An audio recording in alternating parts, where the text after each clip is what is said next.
বুঝার জন্য একটা উদাহরণ নিন। মনে করুন আপনার এই পাশের গ্রামে, ধরুন এখান থেকে আপনি চট্টগ্রাম রওনা দিয়েছেন এই রাস্তায়, আপনি চট্টগ্রাম রওনা দিয়ে আপনি যদি বরিশাল অথবা অন্য কোনো রাস্তায় যদি আপনি পথ অবলম্বন করেন, আপনাকে বলা হয়েছে যে চট্টগ্রামের রাস্তা হচ্ছে এইটা, আপনি এই রাস্তাকে বাদ দিয়ে আপনি অন্য রাস্তা দিয়ে যদি আপনি চট্টগ্রাম খুঁজেন, তাহলে এর জন্য কি আপনি কোনো নির্দিষ্ট কোনো ব্যক্তিকে দায়ী করতে পারবেন? কোনো ব্যক্তিকে সম্ভব নয়, কারণ আপনাকে পথ দেখিয়ে দেওয়া হয়েছে। কোরআনুল কারীম আল্লাহ সুবহানাহু ওয়া তাআলা নবীদের ঘটনা বর্ণনা করেছেন, সাহাবীদের কথা বর্ণনা করেছেন। আল্লাহ তাআলা কোরআনুল কারীমে অনেক নবীদের কথা বর্ণনা করেছেন। বর্ণনা করার পর তিনি বলেছেন এই রাস্তাগুলি হচ্ছে জান্নাতের পথ, এই রাস্তাগুলি হচ্ছে সহজ পথ, এই রাস্তাগুলি হচ্ছে সঠিক পথ। আল্লাহ সুবহানাহু ওয়া তাআলা কোরআনুল কারীমে সূরা ইয়াসিনের শুরুতে বলছেন, ইয়াসিন ওয়াল কুরআনিল হাকীম ইন্নাকা লামিনাল মুরসালিন আলা সিরাতিন মুস্তাকিম। আল্লাহ তাআলা বলছেন ইয়াসিন ওয়াল কুরআনিল হাকীম, কোরআনময় বিজ্ঞানময় কোরআনের কসম, ইন্নাকা লামিনাল মুরসালিন, আপনি রাসূলদের একজন, আলা সিরাতিন মুস্তাকিম, আর আপনি হচ্ছেন সিরাতে মুস্তাকিমের উপরে প্রতিষ্ঠিত।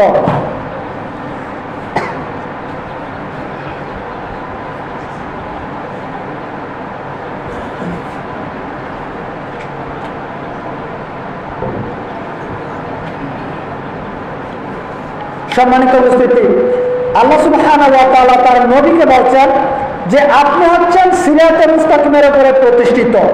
তাহলে আল্লাহ যে বললেন যে কোরআনময় বিজ্ঞানময় কোরআনের কসম যে আপনি হচ্ছেন রাসূলদের একজন, আপনাকে প্রতিষ্ঠিত করা হয়েছে এই সিরাতে মুস্তাকিমের উপরে। আমরা যে প্রতিদিন সূরা ফাতিহার মধ্যে তেলাওয়াত করতেছি যে ইহদিনাস সিরাতাল মুস্তাকিম, আমাদেরকে সহজ সরল সঠিক পথ প্রদর্শন করুন, প্রতিদিন আমরা পড়তেছি, কিন্তু আল্লাহ সুবহানাহু ওয়া তাআলা বলে দিয়েছেন যে রাসূল হচ্ছেন এই সিরাতে মুস্তাকিমের উপরে প্রতিষ্ঠিত। তাহলে রাসূল সাল্লাল্লাহু আলাইহি সাল্লাম যেই পথে হেঁটেছেন, যেই পথ আমাদেরকে বাতলিয়ে দিয়েছেন, যেই পথের দিক নির্দেশনা আমাদেরকে দিয়েছেন, সেই পথ দ্বারা যদি আমরা পথ অতিক্রম না করি, সেই পথ দিয়ে যদি আমরা চলাচল না করি, আমরা যদি সেই পথকে বাদ দিয়ে অন্য পথে যদি আমরা রওনা হই, তাহলে এর জন্য দায়ী আপনি কাকে করবেন? নিজেকেই নিজে দায়ী করতে হবে। আল্লাহ সুবহানাহু ওয়া তাআলা বলছেন ওয়াত্তাকু নারাল্লাতি উইদ্দাত লিল কাফিরিন, কাফেরদের জন্য প্রস্তুত করা হয়েছে জান্নাত, পক্ষান্তরে উইদ্দাত লিল মুত্তাকিন, যাদের জন্য প্রস্তুত করা হয়েছে জান্নাত তারা হচ্ছে মুত্তাকিন। আল্লাহ সুবহানাহু ওয়া তাআলা মুত্তাকিনদের জন্য, আল্লাহকে যারা ভয় করে, আল্লাহকে যারা মান্য করে, আল্লাহর বিধান যারা আনুগত্য করে, তাদের জন্য রেখেছেন জান্নাত। আল্লাহ বলছেন উইদ্দাত লিল মুত্তাকিন, মুত্তাকিনদের জন্য প্রস্তুত করেছেন জান্নাত, আর কাফেরদের জন্য রয়েছে জাহান্নাম। যদি কোনো ব্যক্তি জান্নাত ছেড়ে দিয়ে জাহান্নামে যেতে চায়, তাহলে ওই ব্যক্তি কাউকে দোষারোপ করতে পারবে না। আল্লাহ সুবহানাহু ওয়া তাআলা কোরআন কারীমের সূরা কাহফের 8 নম্বর সূরার 29 নম্বর আয়াতে বলছেন ওয়াকুলিল হাক্কু মির রাব্বিকুম ফামান শাআ ফালইউমিন ওয়া মান শাআ ফালইয়াকফুর। আল্লাহ তাআলা বলছেন বলা হক আসে রবের পক্ষ থেকে, ওয়াকুলিল হাক্কু মির রাব্বিকুম, আল্লাহ বলছেন আপনি বলে দিন যে হক এসেছে রবের তরফ থেকে, রবের পক্ষ থেকে। হক সবসময় সদা সর্বদা রবের পক্ষ থেকে আসে। হকটা যখন আসে তখন রবের পক্ষ থেকে আসে।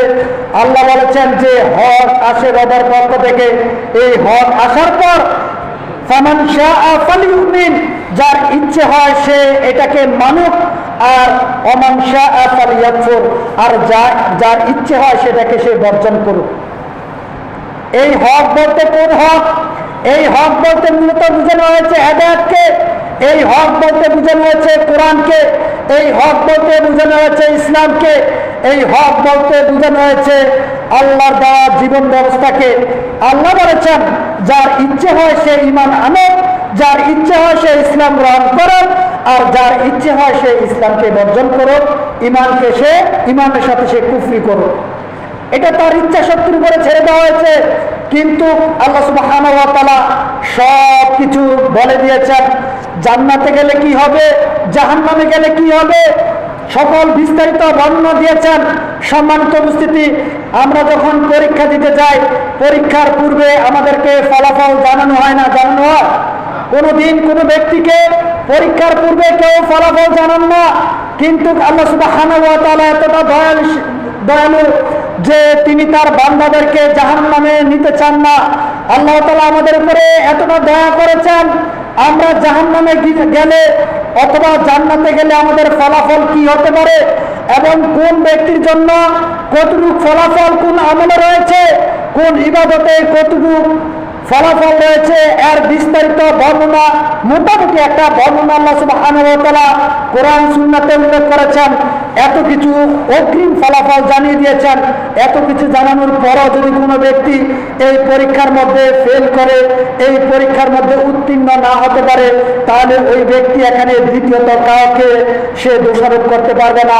এই জন্য এত কিছু বর্ণনা করার পর আল্লাহ সুবহানাহু ওয়া তাআলা স্মরণ করে দিয়ে বলছেন, ওয়াকুলি হাক্কুম মির রাব্বিকুম, বলুন সত্য তোমাদের রবের পক্ষ থেকে আসে, ফামান শাআ ফালইউমিন, সুতরাং যার ইচ্ছে হয় সে ঈমান আনুক, ওয়ামান শাআ ফালিয়াকফুর, আর যার ইচ্ছে হয় সে ঈমানের সাথে গাদ্দারি করুক।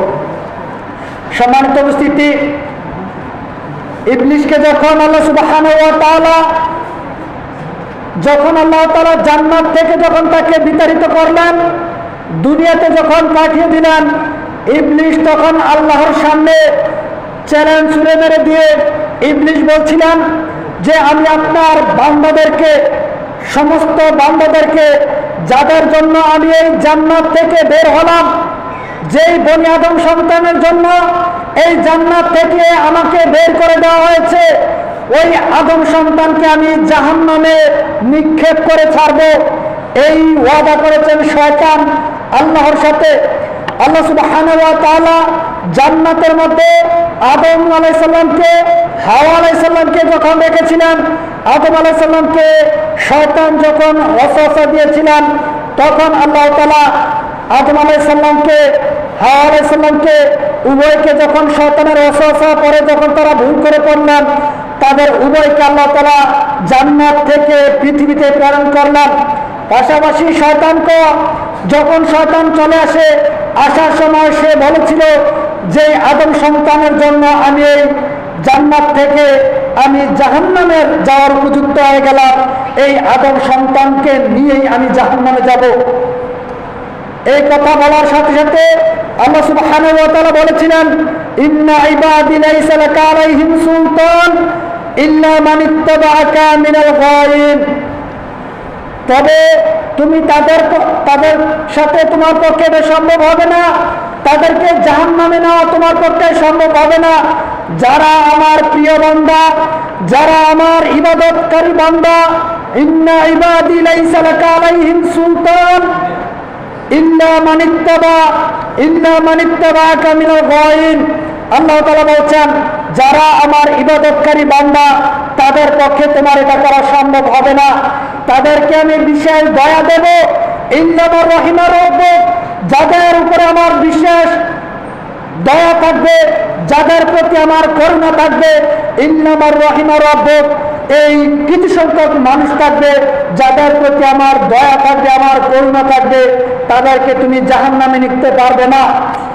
তারা যখনই কোনো ভুল ভ্রান্তির মধ্যে পড়ে যাবে, কোনো ভুল করে ফেলবে, কোনো কাজ করে ফেলবে, যে কোনো ভাবেই হোক ভুলের মধ্যে নিবেদিত হলে পরে তারা আবার আমার দিকে প্রত্যাবর্তন করবে, আমাকে মেনে নিবে। আদম আলাইহিস সালাম যখন ভুল করলেন, আল্লাহ তাআলা যখন তাকে জান্নাত থেকে দুনিয়াতে প্রেরণ করলেন, আদম আলাইহিস সালাম বলেছিলেন, রব্বানা যালামনা আনফুসানা ওয়া ইন লাম তাগফির লানা ওয়া তারহামনা লানাকুনান্না মিনাল খাসিরিন। আদম আলাইহিস সালাম বললেন, হে আমার রব, রব্বানা, আয় আমার রব, যালামনা, আমি জুলুম করেছি, আনফুসানা, নিজের নফসের উপরে, ওয়া ইন লাম তাগফির লানা ওয়া তারহামনা লানাকুনান্না মিনাল খাসিরিন, সুতরাং আপনি আমাকে ক্ষমা করুন, আপনি যদি আমাকে ক্ষমা না করেন তাহলে আমি ক্ষতিগ্রস্ত ব্যক্তিদের অন্তর্ভুক্ত হব। আদম আলাইহিস সালাম বলেছিলেন আল্লাহকে যে হে আমার প্রতিপালক, আমি নিজের উপরে নিজের নফসের উপরে জুলুম করেছি। আদম আলাইহিস সালাম ভুল করলেন, কিন্তু ক্ষমা চাইলেন নিজের নফসকে বাঁচানোর জন্য, ক্ষমা চাইলেন নিজের আত্মাকে বাঁচানোর জন্য। আদম আলাইহিস সালাম বললেন আমি আমার নফসের প্রতি অবিচার করেছি, অন্যায় করেছি, জুলুম করেছি। তার মানে বোঝা যাচ্ছে মানুষ যখন পাপ করে, মানুষ যখন অপরাধ করে, মানুষ যখন অন্যায় করে, এই অন্যায়টা এফেক্ট করে তার অন্তরের মধ্যে, তার নফসের মধ্যে। এই জন্য এক হাদিসে রাসূলুল্লাহ সাল্লাল্লাহু আলাইহি সাল্লাম বলেছেন আদম সন্তান যখন একটা পাপ করবে তার অন্তরের মধ্যে একটা কালো দাগ পড়ে যায়, যখন আরেকটা পাপ করে তখন তার অন্তরের মধ্যে আরেকটা দাগ পড়ে যায়। আদম সন্তান পাপে লিপ্ত হলে তার অন্তরের মধ্যে কালো দাগ পড়ে যায়। সম্মানিত উপস্থিতি, এই হাদিস থেকে এবং আদম আলাইহিস সালামের এই দোয়া থেকে আমরা যেটা বুঝতে পারি সেটা হচ্ছে যে মানুষ যখন কোনো অন্যায় করে, কোনো জুলুম করে, মানুষ যদি কাউকে হত্যা করে অথবা কোনো ভাইয়ের যদি সম্পদ অন্যায়ভাবে রক্ষণ করে, কোনো ছেলে মেয়ে যদি জিনা ব্যভিচারে লিপ্ত হয়ে যায়, যে কোনো পাপের মধ্যেই লিপ্ত হোক না কেন, মানুষের এই অন্যায়টা, এই পাপটা গিয়ে এফেক্ট করে তার নফসের মধ্যে। এই জন্য আদম আলাইহিস সালাম ভুল করলেন, কিন্তু সাথে সাথে তিনি দোয়া করলেন রব্বানা যালামনা আনফুসানা ওয়া ইল্লাম তাগফির লানা, আয় আমার রব আমি জুলুম করেছি আমার নফসের উপর। সম্মানিত উপস্থিতি, আদম আলাইহিস সালামকে এভাবে আল্লাহ সুবহানাহু ওয়া তাআলা যখন দুনিয়াতে প্রেরণ করলেন, এরপরে আল্লাহ তাআলা আসার সময় তাকে বলে দিলেন যে তোমার সাথে আমার হেদায়েত যাবে। এই হেদায়েতের অনুসরণ অনুকরণ যারা করবে ثم استقاموا تتنزل عليهم الملائكة ألا تخافوا ولا تحزنوا وأبشروا بالجنة। আল্লাহ তাআলা বলেন وأبشروا بالجنة التي كنتم توعدون। সূরা ফুসিলাতের 52 সেজদাতে আল্লাহ সুবহানাহু ওয়া তাআলা বলেন যে কিয়ামত, যে মানুষ যখন ঈমান আনয়ন করবে অতঃপর এই ঈমানের উপরে যখন অবিচল থাকবে ثم استقاموا تتنزل عليهم الملائكة ألا تخافوا ولا تحزنوا। মানুষ যখন ঈমানের উপরে অবিচল হবে, অটল হবে, তখন আল্লাহ তাআলা বলছেন যে তার প্রতি আল্লাহর রহমতের ফেরেশতা মালাইকা তার উপরে অবতীর্ণ হবে, নাজিল করা হবে। আল্লাহ তাখাফু, অতঃপর তাকে বলা হবে তোমাদের কোনো ভয় নেই, ওয়ালা তাহজান, তোমাদের কোনো চিন্তা নেই, ওয়া আবশিরু বিল জান্নাহ, তোমাদের জন্য রয়েছে জান্নাত, তোমরা সুসংবাদ গ্রহণ করো জান্নাতের। ওয়া আবশিরু বিল জান্নাতিল্লাতী কুনতুম তুআদুন, সেই জান্নাতের সুসংবাদ গ্রহণ করো যে জান্নাতের ওয়াদা আল্লাহ তাআলা তোমাদেরকে দিয়েছেন। সম্মানিত উপস্থিতি, তাহলে বুঝা গেল হেদায়েতের উপরে যদি কোনো ব্যক্তি অটল থাকে, অবিচল থাকে, দুনিয়ার মোহে না পড়ে, কোনো ব্যক্তি যদি ঈমানের উপরে অবিচল থাকে, অটল থাকে, তাহলে ওই ব্যক্তিকে আল্লাহ তাআলা বলছেন মৃত্যুর কালে তার উপরে আল্লাহর রহমতের ফেরেশতা অবতীর্ণ হবে এবং তাকে জান্নাতের সুসংবাদ দেওয়া হবে। এর চাইতে বড় সুসংবাদ আর কি হতে পারে? মৃত্যুর সময় যদি কোনো ব্যক্তিকে জান্নাতের সুসংবাদ দেওয়া হয়, এর চাইতে বড় সুসংবাদ আর কি হতে পারে? এর চাইতে ভাগ্যবান ব্যক্তি আর কে হতে পারে যে ব্যক্তিকে মৃত্যুর সন্নিকটে জান্নাতের সুসংবাদ দেওয়া হবে।